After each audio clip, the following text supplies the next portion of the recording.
আপনাদের শরীরকে আপনারা কিভাবে বন্ধ রাখবেন? আমরা যদি আমাদের শরীরকে বন্ধ না রাখি, তাহলে বর্তমান যে দুষ্টু জিন যারা রয়েছে এবং আমাদের সমাজের ভিতরে কিছু মানুষ রয়েছে, তারা কিন্তু একেবারে কুফরি ব্ল্যাক ম্যাজিক করে মানুষদেরকে একেবারে ধ্বংসের দ্বার প্রান্তে নিয়ে যাচ্ছে, মানুষদেরকে একেবারে কিন্তু নিঃস্ব করে দিচ্ছে, করে করে এই সমস্ত মানুষদেরকে কিন্তু অসুস্থ বানিয়ে ফেলছে। তো আপনি যদি নিজের শরীরটাকে আপনি বন্ধ রাখতে পারেন, তাহলে কোনো দুষ্টু জিন আপনাকে কোনো ক্ষতি করতে পারবে না, বা আপনার আশেপাশের মানুষ আপনাকে কোনো ক্ষতি করতে পারে না। বিশেষ করে মা বোন যারা রয়েছে, তাদের কাছে কিন্তু দুষ্টু জিন বেশি যায় এবং তাদেরকে কিন্তু বেশি ক্ষতি করে। অনেক মা বোনেরা এটা বুঝতে পারে, আবার অনেকে এটা বুঝতেই পারে না। বিশেষ করে যাদের স্বামী তাদের কাছে থাকে না, ওই সমস্ত নারীদের কাছে দুষ্টু জিন বেশি যায়, মনে হয় প্রায় প্রতিদিনই তাদের কাছে যায়। অনেকে আছে এগুলো বুঝতেই পারে না, অস্বাভাবিক কিছু মনে হয়, হয়তো এমন মনে হতে পারে যে শরীরটা কেমন ভারবার লাগতেছে, কিন্তু তারা বুঝতে পারে না হয়তো শরীর খারাপ এই জন্য লাগতেছে। কিন্তু তাদের কাছে যে এই ভারবাররত অবস্থায় তাদের কাছে তারা একা থাকে না, যে তাদের কাছে দুষ্ট জিনও যায়, এটা ওই সমস্ত নারীরাই বুঝতে পারে না। যদি আপনারা সঠিক নিয়মে নিজেদের শরীর বন্ধ কীভাবে করতে হয় এটা যদি জানতে পারেন, আর এটাই যদি আপনারা মানতে পারেন, তাহলে দুষ্টু কোনো জিন আপনার ধারের কাছেও আসতে পারবে না, আপনার চারপাশেও আসতে পারবে না, এবং কোনো মানুষ আপনাকে কোনো ক্ষতি করতে পারবে না। তো শরীর বন্ধ কিভাবে করতে হয়, আসুন এই বিষয় সম্পর্কে আপনাদেরকে একেবারে সংক্ষিপ্ত আকারে সুন্দরভাবে বুঝাই বলি।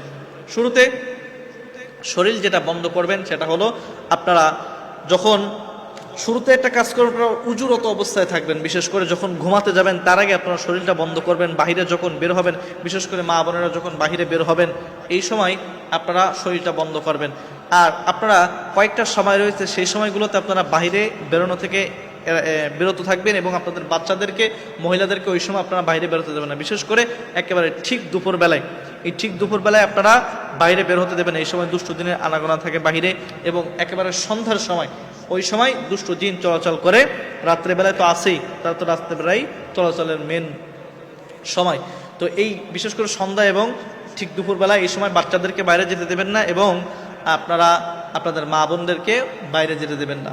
এবং যখন তাদেরকে, সন্তানদেরকে আপনারা নিজেরা বের হবেন, তখন আপনারা এভাবে শরীরটা বন্ধ করবেন, এবং ছোট বাচ্চা থাকলে তাদের গায়ে হাতে আপনি নিজে ফু দিয়ে তাদের গায়েও মাসাজ করে দিয়ে এরপর তাদেরকে বাইরে নিয়ে বের হবেন। শুরুতেই আপনারা সূরা ফাতিহা পড়বেন, সূরা ফাতিহা, এবং সবচাইতে জিনদের যে পাওয়ারফুল আর যেটাকে জিনরা একেবারে জমের মতো ভয় পায়, এটা হলো আয়াতুল কুরসি। যখন আপনার এরকম মনে হয় যে মাঝে মধ্যে যে আপনার আশপাশে অস্বাভাবিক কিছু রয়েছে, আপনি সাথে সাথে দেখবেন জোরে জোরে আয়াতুল কুরসি পড়বেন, দেখবেন যে আপনার সব অস্বাভাবিক চলে গিয়েছে, বা মনে হবে যে পিছনে কেউ আছে, পিছনে কেউ আছে। যদি থাকে সত্যি সত্যিই আপনি আয়াতুল কুরসি বলে দেখবেন যে চলে গিয়েছে।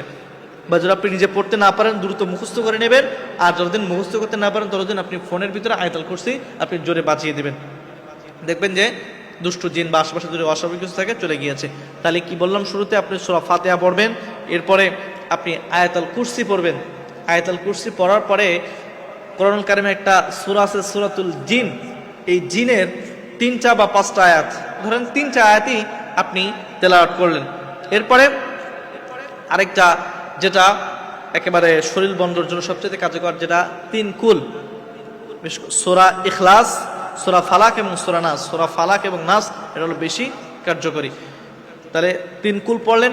এরপরে আপনারা আরেকটা ছোট্ট একটা আপনারা আল্লাহর প্রশংসা এটা করতে পারেন, যেটা হলো রব্বানা লাকাল হামদ হামদান কাসীরান তাইয়িবান মুবারাকান ফিহ। হামদান কাসীরান তাইয়িবান মুবারাকান ফিহ। আপনারা এটা বলবেন যে রব্বানা লাকাল হামদ হামদান কাসীরান তাইয়িবান মুবারাকান ফিহ। তাহলে এই কাজগুলো আপনারা করবেন।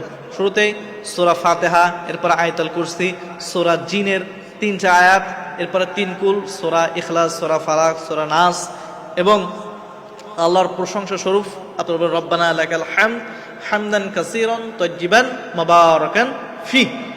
আপনারা এটা বলে আপনারা আপনাদের হাতের তালুতে ফু দিবেন। হাতের তালুতে ফু দিয়ে আপনার সমস্ত শরীর আপনারা এইভাবে মাসাজ করবেন যতদূর আপনাদের হাত যায়। আমার মনে হয় মাথা থেকে পা পর্যন্ত মানুষের চাইলে হাত পৌঁছানো সম্ভব, যতদূর পর্যন্ত আপনার মাসাজ করবেন। যদি আপনার ছোট বাচ্চা থাকে, ছোট বাচ্চার হাত দিয়ে ফু দিয়ে আপনি নিজেই ছোট বাচ্চার সমস্ত গা মাসাজ করে দিবেন। বিশেষ করে মা বোন যারা রয়েছে তাদেরকে কিন্তু দুষ্ট জিন বেশি আক্রান্ত করে। বিশেষ করে যে সমস্ত মা বোনেরা একা থাকে তাদের কাছে কিন্তু বেশি যায়, অনেকে বুঝতে পারে আবার অনেকে বুঝতে পারে না। আপনারা এই সমস্ত আমলগুলো করবেন, সবসময় করে শরীরগুলো পাক রাখবেন, আপনারা নাপাক কম থাকবেন এবং উজুরত অবস্থায় থাকার চেষ্টা করবেন। দেখবেন যে দুষ্ট জিন আপনাদের কাছেও আসবে না।